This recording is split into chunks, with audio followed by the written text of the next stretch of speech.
All right, here we go. Today's 10 minutes of cold reading from the Anarchist Handbook, organized by Michael Malice. Episode 13, June 8th, 2021, starting on page 42.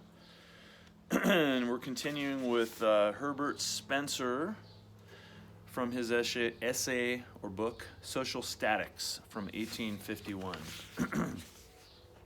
Number 6. There is a strange heterogeneity in our political faiths. Systems that have had their day and are beginning here and there to let the daylight through are patched with modern notions utterly unlike in quality and color. And men gravely display these systems, wear them, and walk about in them, quite unconscious of their grotesqueness. This transition state of ours, partaking as it does equally of the past and the future, breeds hybrid theories exhibiting the oddest union of bygone despotism and coming freedom. Here are types of the old organization, curiously disguised by germs of the new, peculiarities showing adaptation to a preceding state modified by rudiments that prophecy of something to come, making altogether so chaotic a mixture of relationships that there is no saying to what class these births of the age should be referred. As ideas must of necessity bear the stamp of time, it is useless to lament the contentment with which these incongruous beliefs are held. Otherwise, it would seem unfortunate that men do not peruse to the end of the trains of reasoning which have led to these partial modifications. In the present case, for example, consistency would force them to admit that, on other points beside the one just noticed, they hold opinions and use arguments in which the right to ignore the state is involved. For what is the meaning of dissent? And that's with a capital D, my editorializing. The time was when a man's faith and his mode of worship were as much determinable by law as his secular acts, and, according to provisions extant in our statute book, are so still. Thanks to the growth of a Protestant spirit, however, we have ignored the state in this matter, wholly in theory and partly in practice. But how have we done so? By assuming an attitude which, if consistently maintained, implies a right to ignore the state entirely. Observe the positions of the two parties. Quote, "This is your creed," says the legislator. Quote, "You must believe and openly profess what is here set down for you." Quote, "I shall not do anything of the kind," answers the nonconformist. "I will go to prison rather." Quote, "Your religious ordinances," pursues the legislator, "shall be such as we have prescribed. You shall attend the churches we have endowed and adopt the ceremonies used in them." Quote, "Nothing shall induce me to do so," is the reply. Quote, "I altogether deny your power to dictate to me in such matters, and mean to resist to the utmost." Lastly, adds the legislator, "we shall require you to pay such sums of money toward the support of these religious institutions as we may see fit to ask." Quote, end quote. Quote, "Not a farthing will you have from me," exclaims our sturdy independent. "Even did I believe in the doctrines of your church, which I do not, I should still rebel against your interference. And if you take my property, it shall be by force and under protest." What now does this proceeding amount to when regarded in the abstract? It amounts to an assertion by the individual of the right to exercise one of his faculties, the religious sentiment, without let or hindrance, and with no limit save that set up by the equal claims of others. And what is meant by ignoring the state? Simply an assertion of the right similarly to exercise all of the faculties. The one is just an expansion of the other, rests on the same footing with the other, must stand or fall with the other. Men do indeed speak of civil and religious liberty as different things, but the distinction is quite arbitrary. They are parts of the same whole and cannot philosophically be separated. Quote, "Yes, they can," interposes an objector.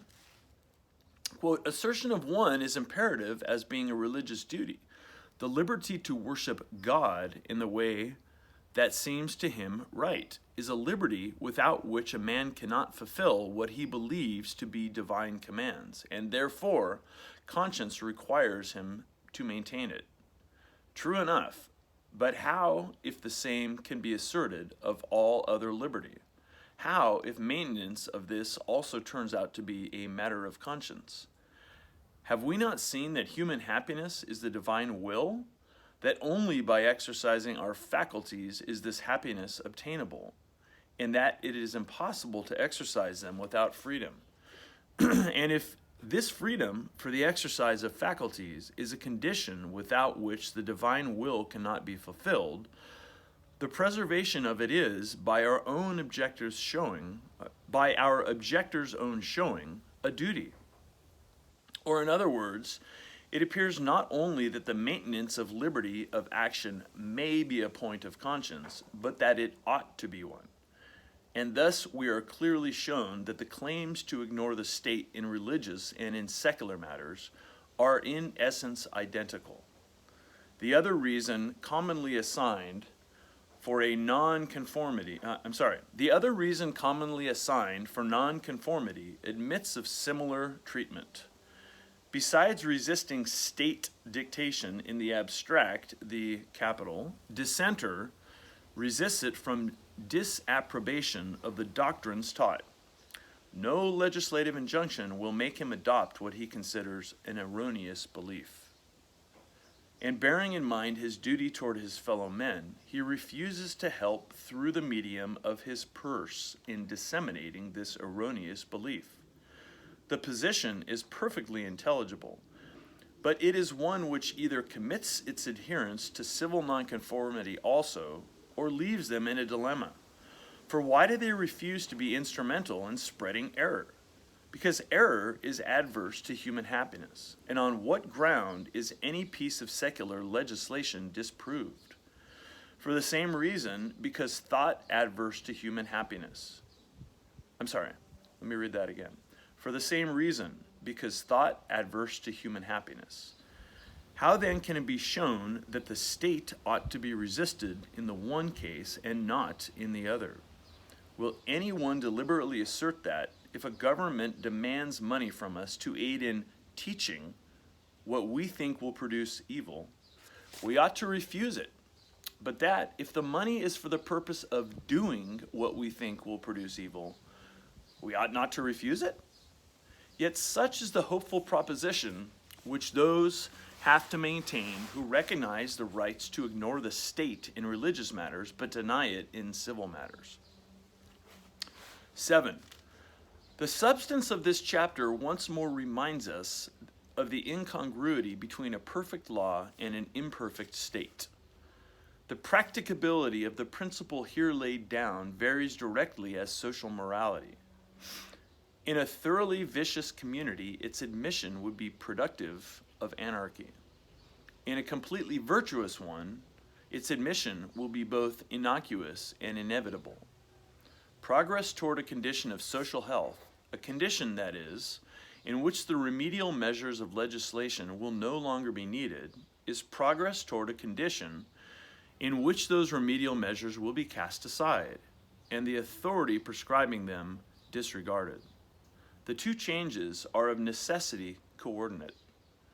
That moral sense, whose supremacy will make society harmonious and government unnecessary, is the same moral sense which will then make each man assert his freedom even to the extent of ignoring the state.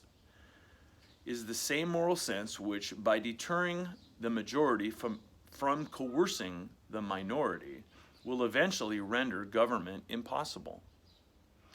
And as what are merely different manifestations of the same sentiment must bear a constant ratio to each other. The tendency to repudiate governments will increase only at the same rate that governments become needless. Let not any be alarmed, therefore, at the promulgation of the foregoing doctrine. There are many changes yet to be passed through before it can begin to exercise much influence. probably a long time will elapse before the right to ignore the state will be generally admitted, even in theory. It will still be longer. It will be still longer before it receives. Let me start that one over. Apologize. It will be still longer before it receives legislative recognition. And even then, there will be plenty of checks upon the premature exercise of it. A sharp experience will sufficiently instruct those who may too soon abandon legal protection. Whilst in the majority of men, there is such a love of tried arrangements and so great a dread of experiments that they will probably not act upon this right until long after it is safe to do so. And we'll wrap that up. That is the end of that chapter, chapter 5, finishing up on page 45. And tomorrow we'll jump into Josiah Warren, chapter 6, page 47.